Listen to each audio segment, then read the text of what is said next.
하나님을 믿고 더 노력을 해도 더 힘든 이유가 뭘까? 그런 생각 하면서 가끔 우리가 살잖아요. 왜 이렇게 힘들지? 왜 열심히 사는 것 같은데도 이렇게 힘들지? 그 이유는 한 가지입니다. 우리가 사는 이곳이 광야이기 때문이고 우리가 사는 이곳이 우리가 나그네이기 때문입니다. 광야이고 나그네이기 때문에 이 성도의 삶이란 광야에서의 나그네의 삶이라고 말씀하시기 때문에 이 광야라고 하는 것은 스스로 생명체가 스스로 존재할 수 없기 때문에 성도의 삶은, 그리스도인의 삶은 이 땅에 사는 것이 힘든 것입니다. 나만 이렇게 힘들까가 아니라 우리 모든 그리스도인들은 다 그렇게 힘들게 살아가는 것입니다. 왜냐고요? 여기가 바로 광야이기 때문에 그렇습니다. 그리고 여기가 사는 우리가 나그네이기 때문에 그렇습니다. 그렇지만 이렇게 힘들고 사는 것이 그냥 인생인가라고 말씀할 때 성경에서는 성도의 삶, 나그네로 살고 있는 이 땅에서 광야에 살고 있는 성도의 삶은 그것이 전부는 아니라라고 말씀하지요. 하나님의 나라가 이미 이 땅에 시작되었고 하나님 나라의 축복이 또 기적의 삶이 이 땅에서 우리는 누리고 맛볼 수 있다고 말씀하고 있습니다. 오늘 오병이어의 기적의 사건이 바로 광야의 삶을 살고 있는 우리들에게 광야의 인생 같은 삶일지라도 예수님 안에서 누릴 수 있는 은혜가 있음을 분명히 우리에게 보여주고 있는 것입니다. 오병이어의 기적의 이 사건은 우리가 잘 익숙해 있는 것 같지만 사실 이 속에 담겨있는 그 은혜를 누리고 살아가야 하는 것이 우리라면 오늘 이 예배를 통하여 예배 이후에 여러분의 삶이 광야 인생 가운데 기적을 누리고 살아가는, 은혜를 누리고 살아가는 저와 여러분이 되기를 주의 이름으로 축원합니다. 오병이어의 기적을 모르는 사람은 없습니다. 심지어 믿지 않는 사람들도 오병이어의 기적은 압니다. 그들에게 물어봤어요. 오병이어가 무슨 뜻인가요? 물어봤더니 믿지 않는 사람들이 뭐라 그랬을까요? 그 술집 이름 아니에요? 맨 처음에 나오는 반응이. 5병, 5병, 소주 5병에 안주 2마리 뭐 이런 거 아니에요? 이렇게 생각을 해요. 또 어떤 사람은 그 떡집 이름 아니에요? 떡, 5개 떡과 뭐 이렇게.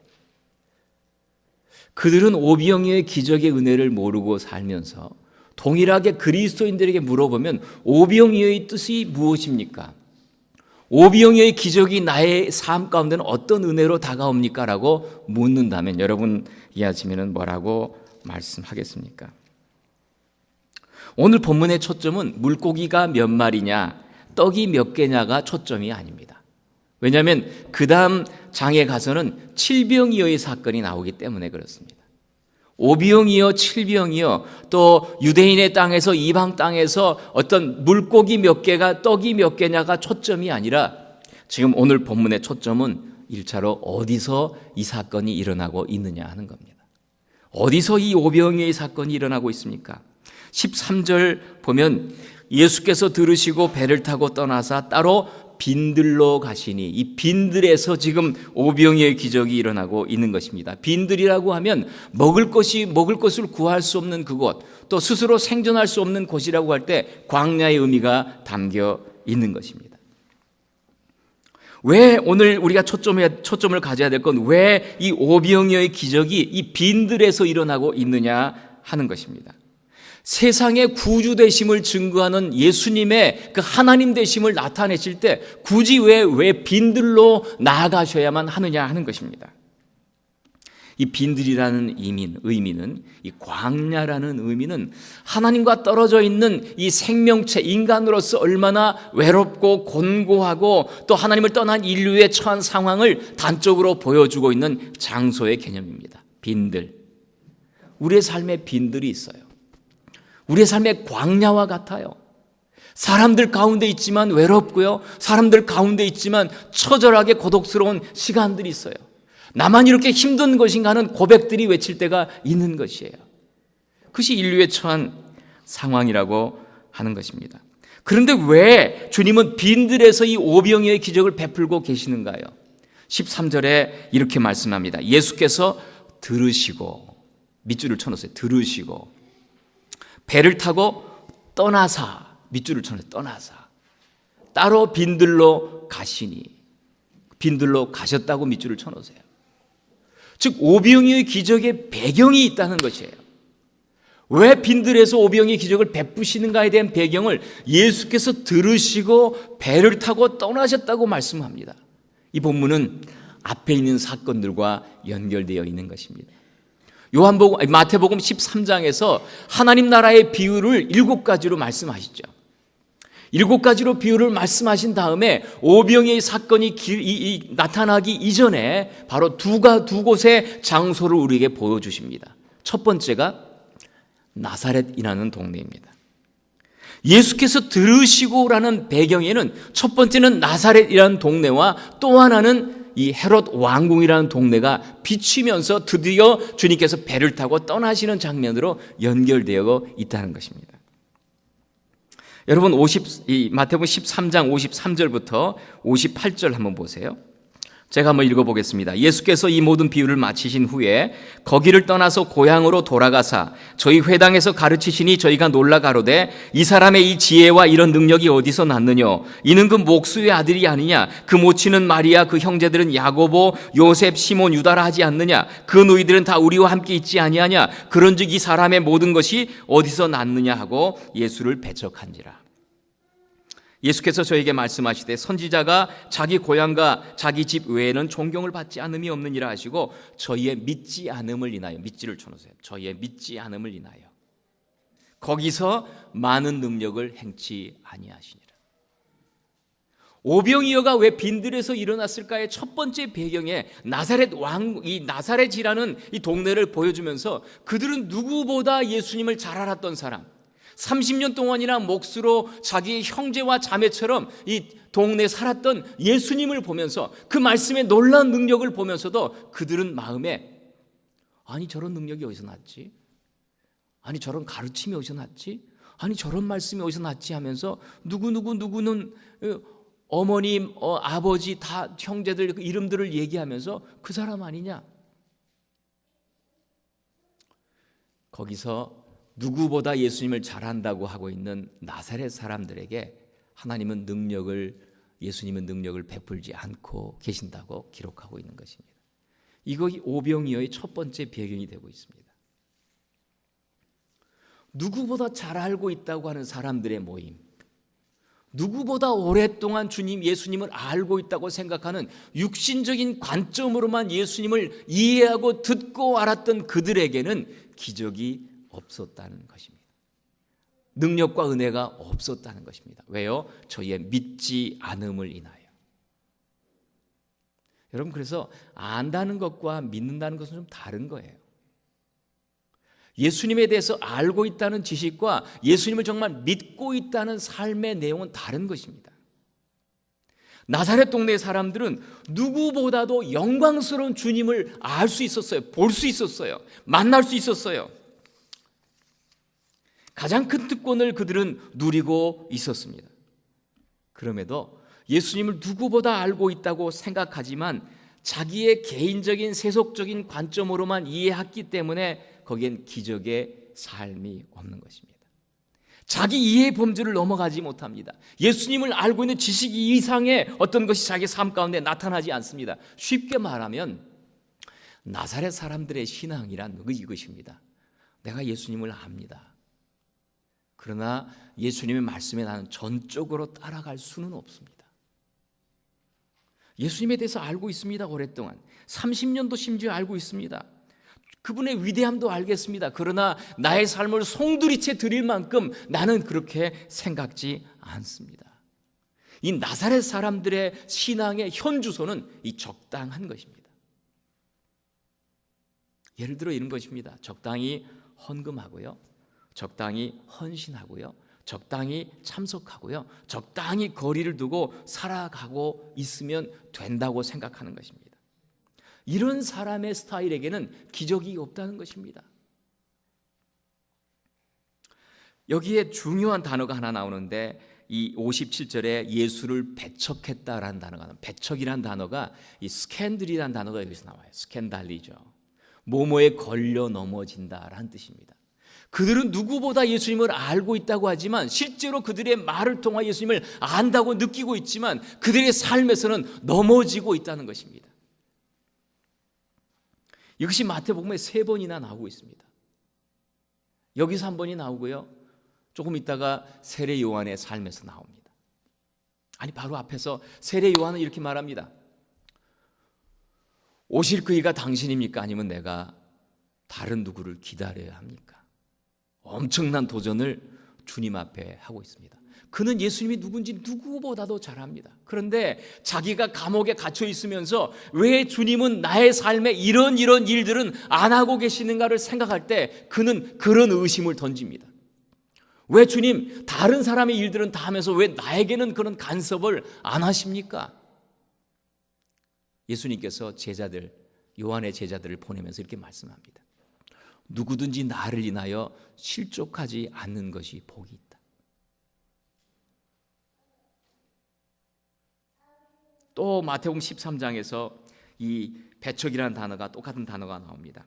돌짝밭의 비유입니다. 기쁨으로 말씀을 받습니다. 말씀을 인하여 그러나 환난이나 핍박이 올 때는 곧 넘어집니다. 말씀을 듣습니다. 기뻐합니다. 그러나 내 삶 가운데 말씀으로 인하여 헌신의 어떤 주님을 향한 순종의 삶을 살아가기에 거기서는 곧 타협하고 넘어진다는 것입니다. 즉 세상과 다르도록 사는 것을 요청받을 때 순종하려고 하는 의지가 없는 것입니다. 이런 면에서 현대판 나사렛 사람들은 너무 많아요. 너무 많은 거예요. 주님의 말씀 앞에 예수님의 지식은 있지만 예수님의 은혜와 능력은 모릅니다. 본문에 분명히 주님은 거기서 기적을 행치 아니하시느니라. 저희의 믿음 없음을 인하여 이때 이후부터 갈릴리에는 주님은 나사렛은 가시지 않습니다. 오병이의 기적이 왜 빈들에서 일어났을까 하는 것은 첫 번째 배경은 이 나사렛이라는 동네를 먼저 보여줍니다. 누구보다 예수를 잘 알고 있다고 생각하는 사람들의 삶에, 그리고 두 번째가 나오는 것이 이제 헤롯 왕궁입니다. 헤롯 왕궁에서 이 분봉왕 헤롯이 등장합니다. 이 분봉왕 헤롯은 헤롯 대왕의 둘째 아들입니다. 그런데 자기 동생의 아내를 그는 유혹하여 자기 아내로 취합니다. 이것이 세례 요한이 그에게 책망을 하고 지적을 하니까 그것이 늘 마음에 근심이 되었다가 어느 날 세례 요한을 목베어 죽이게 됩니다. 예수님의 소문을 듣고서는 그에게 생긴 것이 두 가지입니다. 하나는 근심이 생기고요, 하나는 두려움이 생깁니다. 예수님의 얘기를 들을 때마다, 예수님의 소식을 들을 때마다 마음에 두려움이 생기고 죄책감이 생깁니다. 내가 이렇게 살아도 될까? 그러나 이 헤롯 왕궁, 이 왕궁의 중심에서는 모든 현자들이 다 모여있는, 세상에 가장 탁월한 자들이 모여있는, 당대에 뛰어난 자들이 모여있는 이 왕궁이라고 한다면 부가 있고 명예가 있고 인기가 있는 곳, 그곳이라고 한다면 그들도 예수님에 대해서는 듣지만 그러나 그들의 삶은 근심하고 두려워할 뿐 삶에 돌아섬이 없습니다. 이렇게 살아야 될까? 가끔은 생각해 보지만 그러나 결단하지 못합니다. 이렇게 사는 것이 옳은 것인가? 아닐 거라고 생각하지만 돌이키지 못하는 것입니다. 여러분, 회개라는 말은 이것입니다. 라이프 체인징. 진정으로 회개한다는 것은 나의 입술의 고백 정도가 아니라 삶의 태도와 방향이 바뀌어지는 겁니다.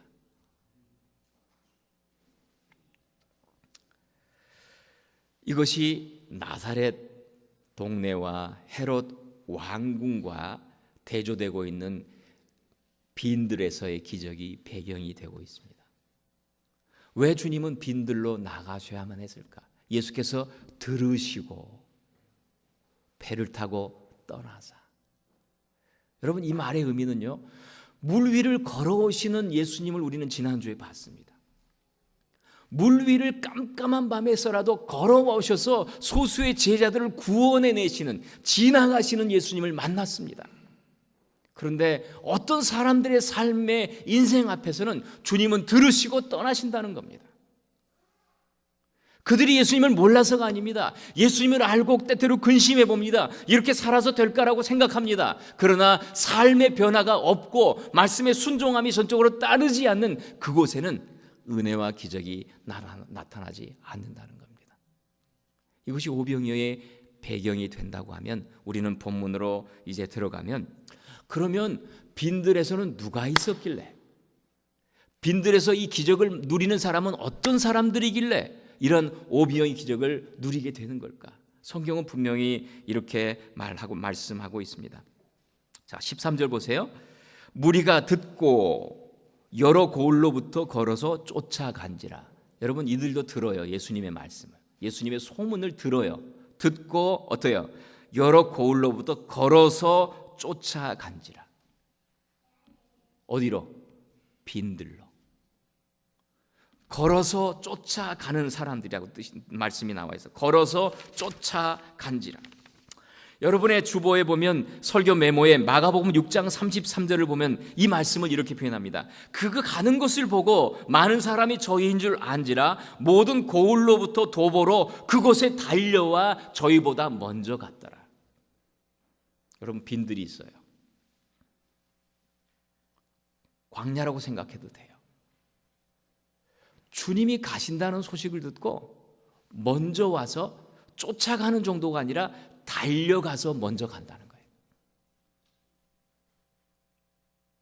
빈들에서 하나님의 은혜를 맛보는 이들의 삶은 무엇입니까? 특징이 뭡니까? 주님이 가신다니까, 주님이 거기 계신다니까. 먹는 것, 입는 것, 여러 가지 의미들이 생각할 수 있지만 계산하지 않고 주님이 거기 가신다니까 염려하지 않고 기꺼이 달려가는 사람들. 주님이 원하신 일이 무엇을 알고 그것을 위하여 이것저것 계산하지 않고 기꺼이 남들이 가지 않는 길, 좁은 길이라도 찾지 않는 길이라도 기꺼이 달려가는 사람들. 여러분, 이것이 신앙의 표현이라는 거예요.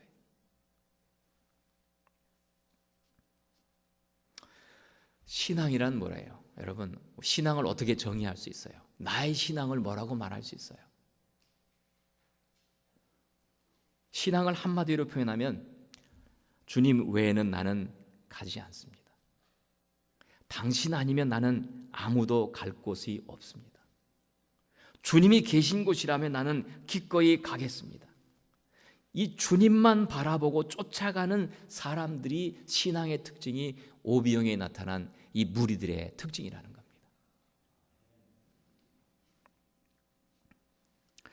여러분, 이러한 삶의 신앙을 대표하고 있는 대표적인 기억은, 저는 예전에 이 소록도의 나환자들, 그들의 삶의 간증이었어요. 오래전에 그곳을 다녀온 친구들의 얘기를 들어보면, 또 소식을 들어보면, 그분들은 뭐 정말 형편없잖아요. 그런데 거기 사는 분들 중에 할머니들, 권사님들은 신약 성경을 통째로 외우고 있는 분들이 8분인가 그랬었고요. 그 다음에 신구약을 통째로 외우고 있는 장로님인가 나이 드신 할아버지가 2분이라고 했어요. 그런데 이들은 손도 발도 귀도 잘 들리지 않고 있는 이들의 삶인데, 그들은 온통 삶이 주님을 향한 열정이에요.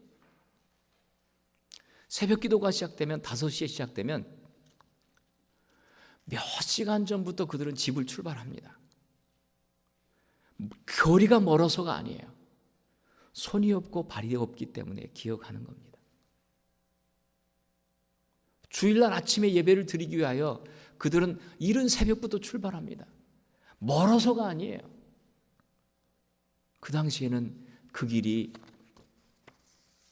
매일 누구에게 부탁할 수 있는 길도 아니기 때문에 이른 아침에 새벽에 출발합니다. 몇 시간을 걸려서 그들은 기억합니다. 그 가운데 성가대원이 있습니다. 그들이 함께 모여서 이런 찬양을 합니다. 내 영혼에 햇빛 비치니 그 영광 찬란해. 그 영광 찬란해. 이 세상 어떤 빛보다 이 빛 더 빛나네. 주의 영광, 그 빛난 그 빛 내게 비춰 주시옵소서. 그 밝은 얼굴 배울 때 나의 영혼 기쁘다. 그들이 찬양하고 있는 이 찬양은 몇 시간을 기어와서, 그리고 뭐 아무것도 없어도, 한 목사님이 신방을 가가지고 밭에서 일하고 있는 그 노인네 할머니를 만날 때, 목사님 드디어 오늘 남은 손가락 하나 떨어졌어요. 그들의 삶이 그러해요. 그럼에도 그들은 내 영혼에 노래 있으니 주 찬양합니다. 내 영혼에 노래 있으니 주 찬양합니다. 저는 이 생각을 할 때마다 부끄러워요. 정말 내 마음에 노래가 있는가? 내 영혼에 노래가 있는가? 내 영혼에 감격이 있는가? 광야라고 어렵다고 나그네와 같다고 힘들다고 너무 주저앉고 이렇게 주눅들어 살아가는 건 아닌가? 믿음으로 산다고 하면서도 내 마음에 영혼의 기쁨이 넘치는가? 찬양이 넘치는가? 그들의 삶에 비추어보면 부끄러워요. 예수님을 나의 삶의 우선순위라고 말하지만, 주님을 나의 삶의 전부라고 말하지만, 정말 오비영이어의 기적을 쫓아 그 기적을 바라는 것이 아니라 주님이 거기 가신다니까 귀엽고 염려하지 않고 달려가는 사람처럼 나는 살아갈 수 없을까? 여러분, 광야 인생에서의 기적은 이와 같이 주님이 어디 계시든지 묻지 않고 쫓아가는 사람들에게 허용되는 은혜인 줄 믿습니다. 여러분, 한 번밖에 없는 인생에 그냥 이 땅에 사는 동안 쉽고 편하게, 그리고 적당히 살아간다면 얼마나 후회하고 낭비되는 인생이 되느냐 이거죠. 그런 면에서 하나님 편에서 보면요, 주님 외에 무엇을 의지하고 있는 사람처럼 절망스러운 사람 없어요. 그러나 하나님 편에서 보면 주님 밖에는 의지할 것이 없는 사람처럼 소망스러운 사람도 없는 거예요.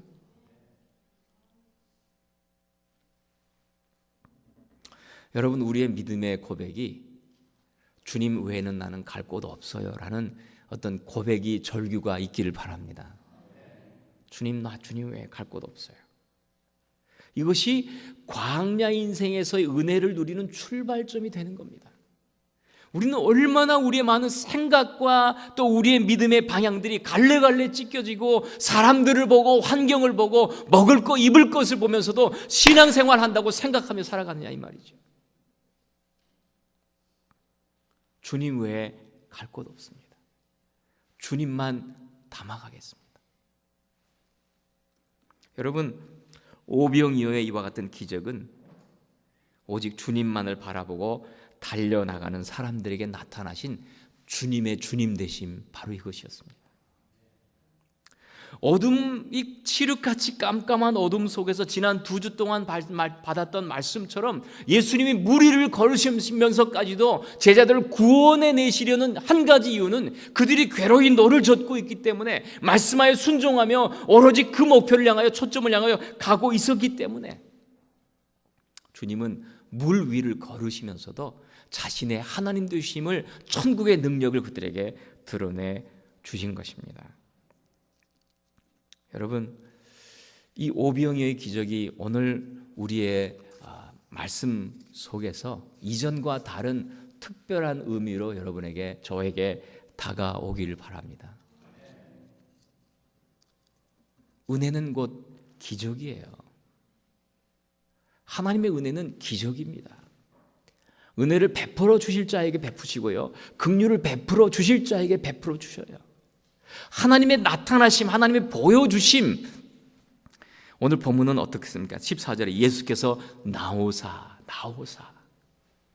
주님 자신을 이렇게 맡겨주심. 이건 특별한 은혜인 것입니다.